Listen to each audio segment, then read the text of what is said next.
Hola, ¿cómo les va, queridos amigos de nuestra carrera de formación del escritor? ¿Cómo están ustedes? Nosotros disfrutando del mes de septiembre. Se avecina el Día del Estudiante. ¿Y saben qué? Vamos a tener asueto ese día. Esto nos pone contentos, ¿no? A todos. Un día feriado para festejar el Día del Estudiante. Bueno, además les queremos contar algo que para nosotros es muy importante. Nos comunicaron desde la Secretaría de Educación que ya arreglaron nuestro ascensor, este ascensor que tanto necesitábamos nosotros para que nuestros alumnos que tienen algunas dificultades pudieran ascender, que lo necesitábamos en las presentaciones de los libros. Realmente es una noticia muy buena para todos nosotros. Así que bueno, las queremos compartir con ustedes por la radio. También les contamos que estamos todos muy atareados durante este mes de septiembre. Les contamos por qué.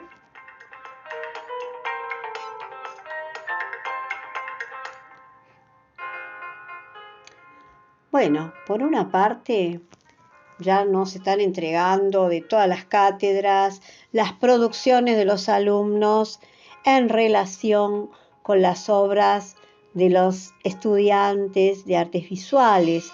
Saben que en el mes de noviembre vamos a realizar una muestra conjunta en el Honorable Consejo Deliberante y allí van a estar nuestros breves cuentos, nuestros poemas, junto a las pinturas de los alumnos. Y también les dijimos en el programa anterior que les íbamos hoy a develar algunas de las cuestiones relacionadas con un concurso interno que íbamos a tener nosotros. Bueno, pues estamos fallando un poco en esto porque lo único que podemos decir es que a partir de ya la segunda mitad, ya estamos llegando a la segunda mitad, o mañana, o sea que seguramente a partir de la próxima semana vamos a promover un concurso interno de poesía y que las bases las vamos a dar a conocer, por supuesto, por escrito en todas las cátedras y ¿por qué no?, por la radio. Este concurso, como dije, va a ser interno, o sea que van a poder participar solamente los estudiantes de formación del escritor.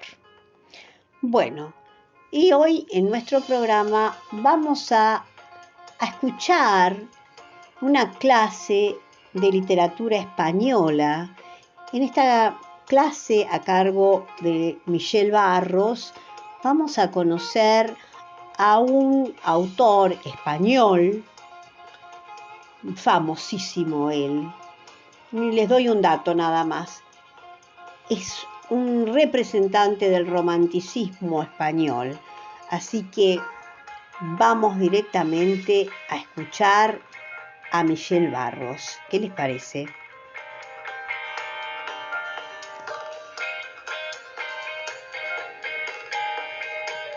Hola, mi nombre es Michel Barros, soy doctora en letras y docente de la carrera de formación del escritor de la Escuela Municipal de Arte y Comunicación de 3 de febrero. Hoy vamos a compartir una clase de literatura española. Les doy la bienvenida a todos y todas. La clase de hoy corresponde a la materia literatura española, que se cursa en el tercer año de nuestra carrera. En este caso, vamos a trabajar con un autor, quizás el autor más famoso o reconocido del romanticismo español. Me refiero a Gustavo Adolfo Bécquer. Gustavo Adolfo Bécquer fue un poeta y narrador español perteneciente al movimiento del romanticismo. Aunque en su vida alcanzó cierta fama, solo después de su muerte y tras la publicación del conjunto de sus escritos, obtuvo el prestigio que hoy tiene. Su obra más célebre es Rimas y leyendas, un conjunto de poemas dispersos y relatos reunidos en uno de los libros más populares de la literatura hispana.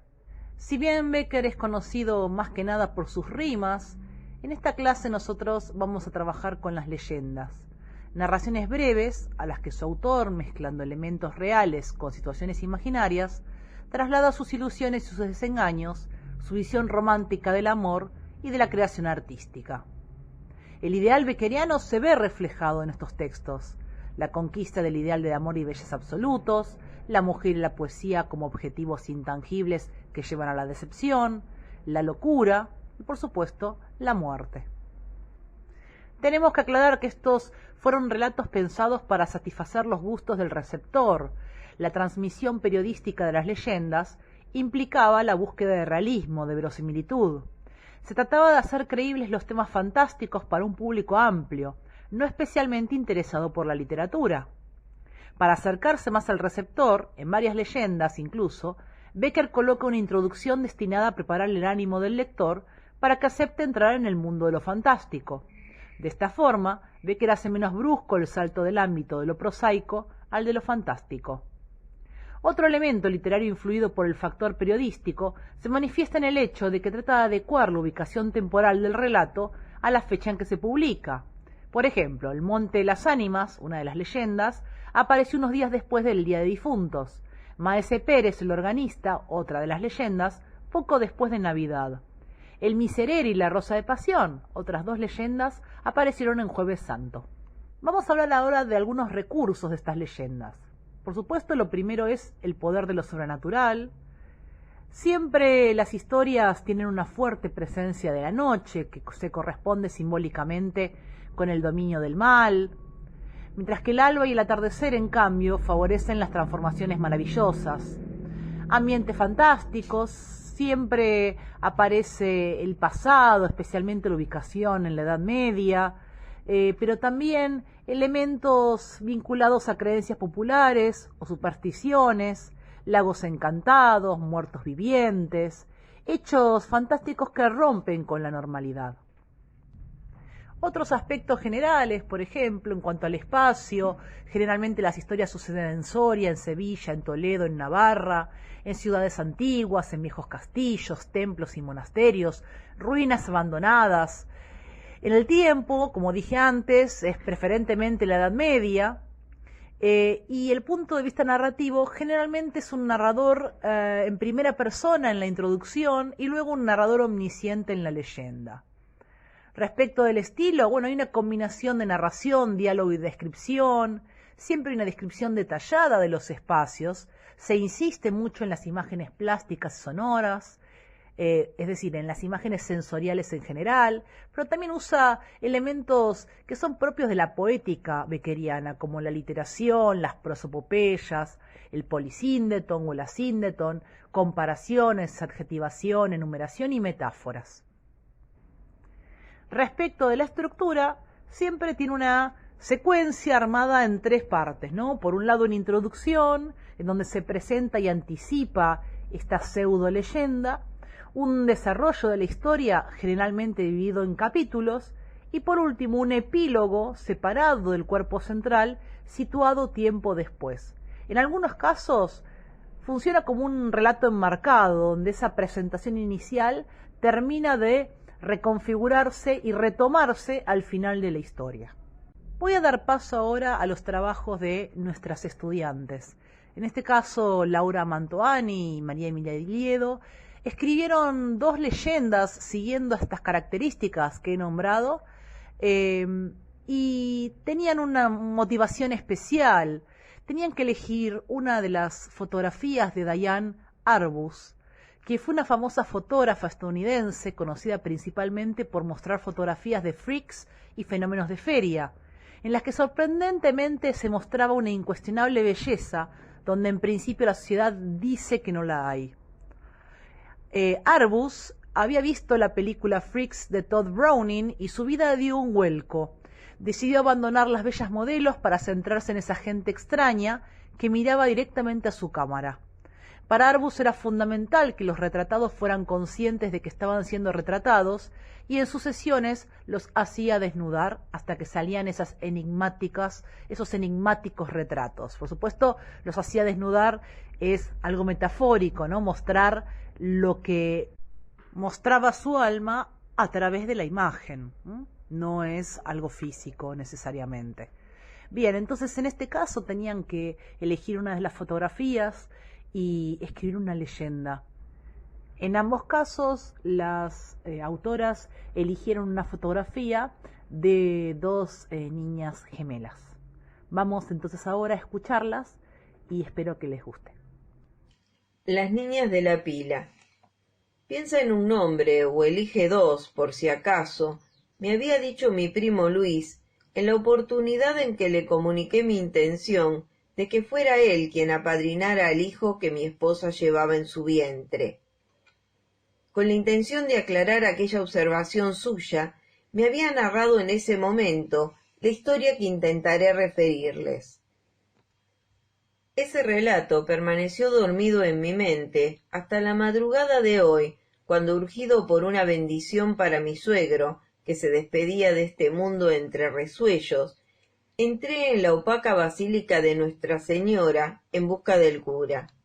Entonces, luego de atravesar la nave mayor, iluminando el pasillo con mi candela, pude ver a las niñas idénticas, como si una de ellas fuese el reflejo espejado de la otra, tratando de sujetar sus rizos, sentadas al pie de la pila bautismal. La historia que voy a contarles es la de Evaristo, un joven soñador, embelesado por el viento y la brisa, el verdor de los veranos y los dorados otoñales. Dedicado desde niño al pastoreo, amaba a sus animales, las grandes extensiones de hierbas, los silencios y la soledad. Pero el encuentro casual con Bernarda, una muchacha que se había perdido en aquellas laderas, lo colmó de una dicha incomparable.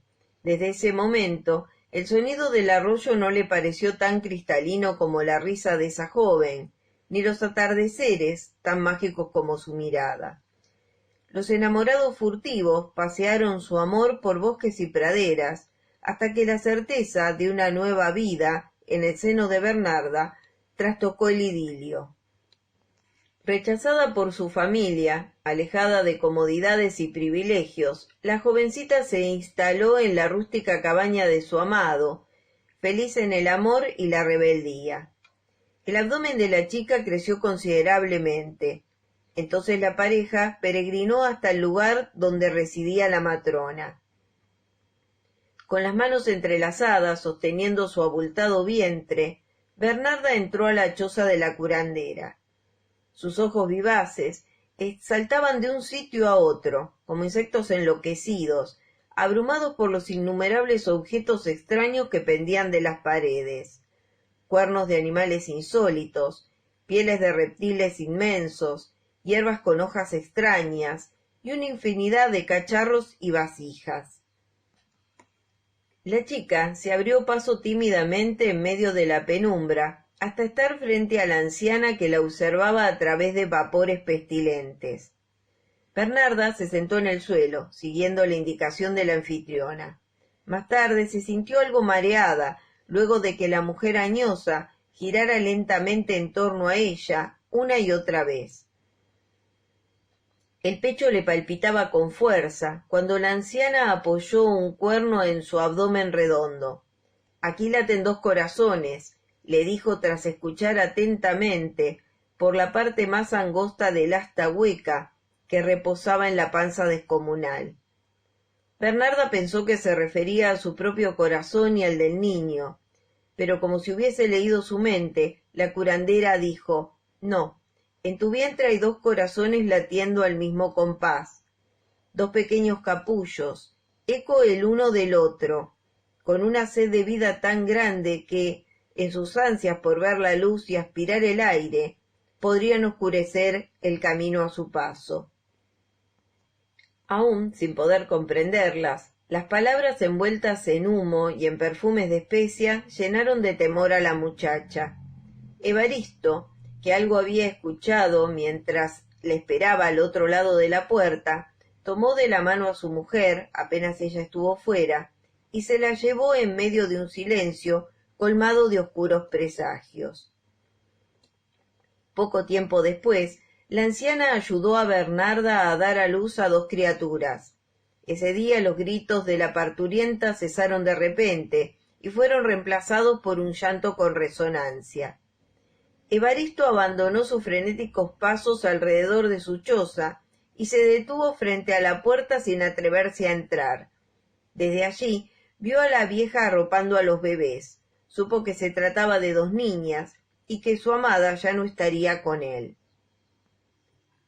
Dolido por la pérdida de la mujer a la que quería, el pastor desconoció a las niñas, quienes fueron acogidas por la curandera en un rapto de piedad.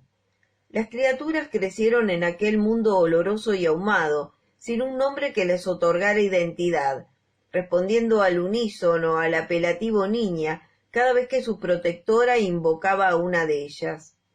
Muchas fueron las oportunidades en que la anciana mujer visitó al padre de las niñas con la intención de que aquél le otorgara un permiso de bautismo. El sacerdote había sido claro al respecto. No podía bautizar a las criaturas sin el consentimiento y la presencia del padre de aquellas, quien era el único indicado para asignar un nombre a sus criaturas. La mujer intuía que aquella objeción no era más que una excusa para evitar su figura de bruja en el templo, pero al no poder resolver el problema de otro modo, optó por el camino de la insistencia. La perseverancia y las súplicas de la hechicera no hicieron mella en el corazón herido del hombre, que ya no distinguía viento de brisa ni verano de invierno. Encerrado en su mutismo, taciturno, Evaristo no entendía de razones ni de ruegos. Que nadie conoce su hora, que las almas sin bautismo no van al cielo, que las niñas son como 2 gotas de agua, que cómo podrá Dios distinguirla para entender sus peticiones. La matrona repetía motivos y súplicas como en una cantilena. Pero después hubo un tiempo de silencio en el que la anciana no se asomó por esos parajes. El hombre traía y llevaba a pastar a los animales sin advertir su ausencia. Más tarde supo por otros que la anciana había muerto. En el atardecer de un día de verano, el pastor volvió a su choza y vio con asombro a unos niños que jugaban dando vueltas en torno a una mesilla baja que tenía cerca de la entrada de la vivienda, sobre la cual estaba dispuesta una palangana con agua para su aseo. La chiquillada se movía tan aprisa que resultaba imposible verla con claridad. Rizos rubios serpenteando en el viento, lazos ondulando al ritmo de los brincos, pequeños brazos hundiéndose intermitentemente en la jofaina, inventando una lluvia circular. El sonido de las pisadas del pastor acercándose a la choza detuvo el juego. Una niña de corta edad se dio vuelta y miró al hombre asustada.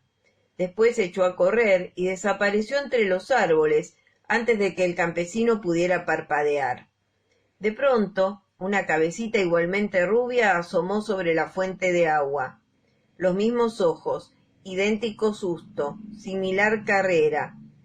Los lazos azules que sujetaban los cabellos se perdieron entre el follaje. El hombre quedó sorprendido. Pasó junto a su mesita y permaneció pensativo con la vista perdida en la tierra mojada. La escena comenzó a repetirse, primero de tarde en tarde, luego también por las mañanas. A pesar de su porfía, el pastor no pudo evitar pensar en aquellas criaturas que la curandera había arropado en su cobertizo años atrás. Sin embargo, una vez más decidió no preocuparse por ello y se acostumbró a aquellas visitas fugaces, esas presencias sutiles, a las risas inocentes y los ojos tristes. En una ocasión, el pastor bajó hasta el poblado en busca de unos víveres. En las inmediaciones de la iglesia, un grupo de gente departía bajito y se persignaba. Al pasar junto a ellos, escuchó la historia de unas mellizas que acometían en toda fuente con agua. Son las protegidas de la curandera, las que murieron junto a ella en el incendio en aquella madrugada, decía uno. Las pobres que tienen vedado el cielo buscan una pila donde por fin poder ser bautizadas, agregaba otro. Todos coincidían en que al ser tan idénticas, ni el mismo Dios podría diferenciarlas. Tratando de olvidar los dichos, como si se tratase de una superchería, el pastor se alejó de la muchedumbre, sintiendo que el corazón le pesaba. Su casa lo recibió en silencio. Nada se movía entre los árboles, ni en torno a su mesilla. Ninguna voz se dejaba escuchar, tampoco ninguna risa. El hombre caminó cabizbajo hacia la mesa, se inclinó para lavar su rostro en la jofaina y se sorprendió al ver un par de lazos azules flotando en el agua. Se cuenta que desde entonces suele verse los mosaicos salpicados alrededor de la pila bautismal de la iglesia Nuestra Señora por las mañanas. Y no son pocos los que, como yo, han visto a las niñas en alguna madrugada. Travesuras, por María Emilia Liedo. Cuando era niño visitaba con frecuencia la casa de mi abuela. Tenía cierta adoración por tomar la merienda con ella porque siempre, como toda mujer culta y de alta aristocracia, había viajado por todo el mundo y siempre tenía una historia para contarme, la cual yo escuchaba con extrema atención mientras devoraba sus ricas galletitas de miel caseras. Así que todos los sábados mi madre me dejaba en la casa de la abu. Así la llamaba con el respeto afectuoso que me generaba esa mujer de rulos canosos y cachetes regordetes, siempre pomposamente maquillados con una leve brisa de colorete. Con el correr del tiempo, los sábados se convirtieron en domingos y después en casi todos los fines de semana del año.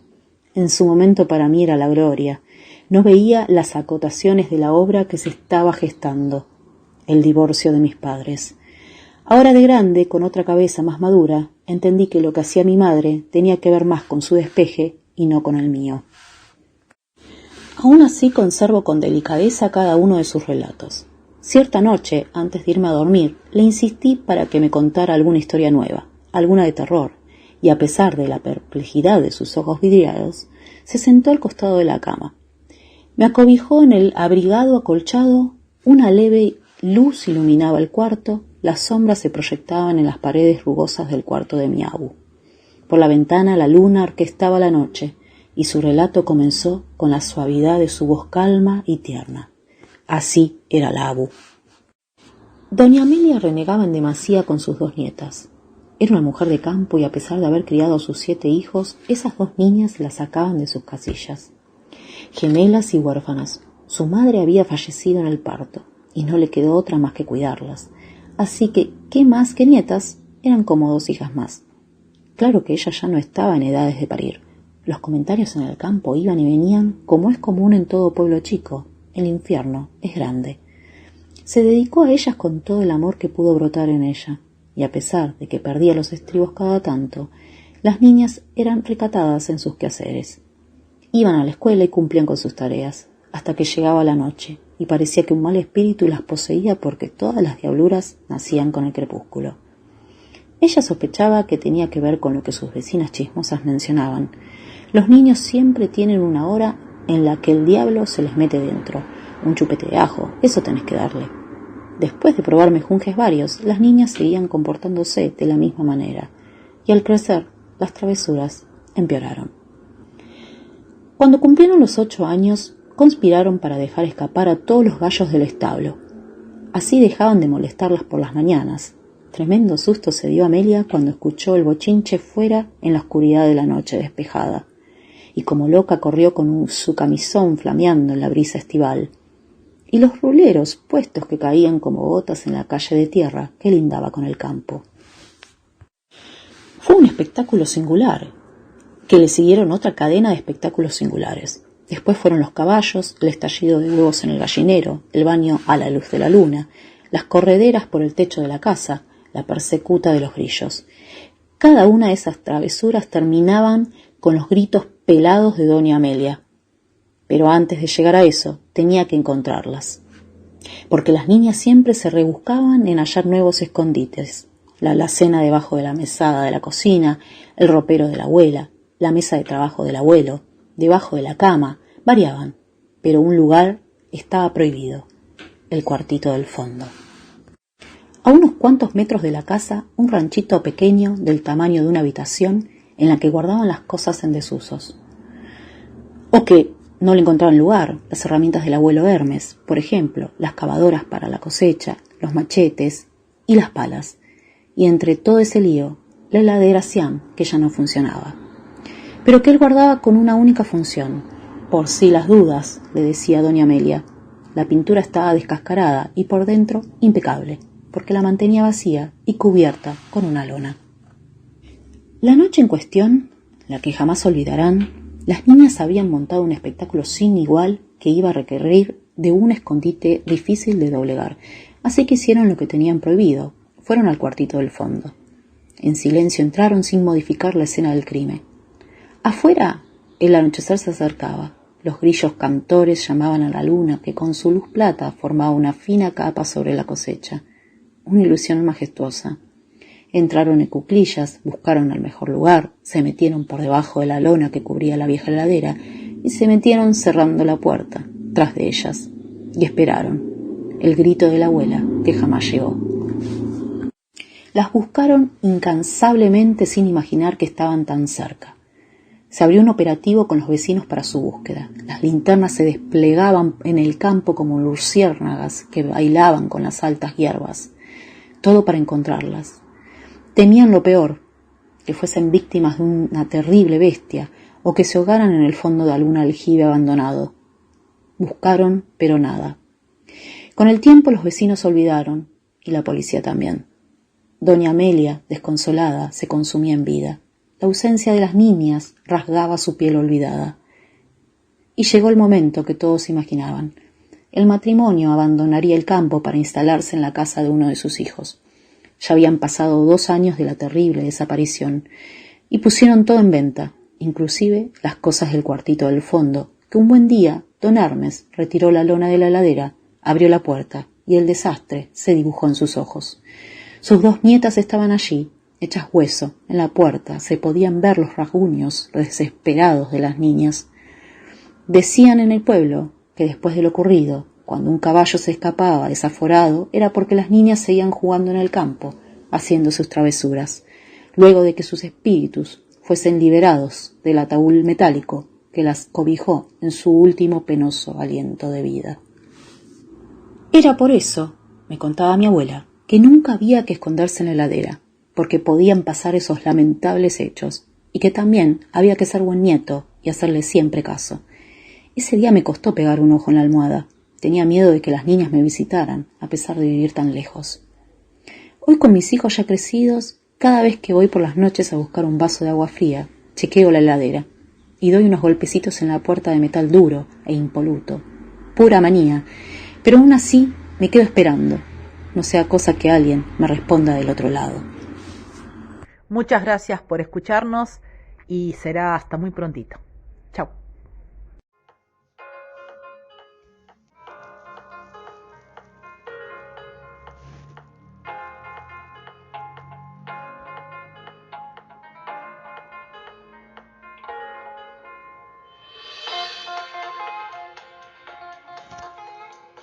Qué bueno, ¿no? Todo lo que aprendimos sobre Gustavo Adolfo Bécquer.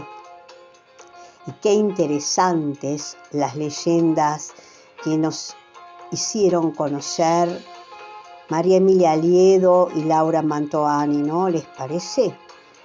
Realmente fue muy fructífera esta clase y felicitamos a la profesora Michelle y a estas alumnas que han participado hoy en la radio. Y nosotros nos despedimos de ustedes para reencontrarnos nuevamente el próximo miércoles a las 17, siempre por Hipervínculo Radio. Nos vemos.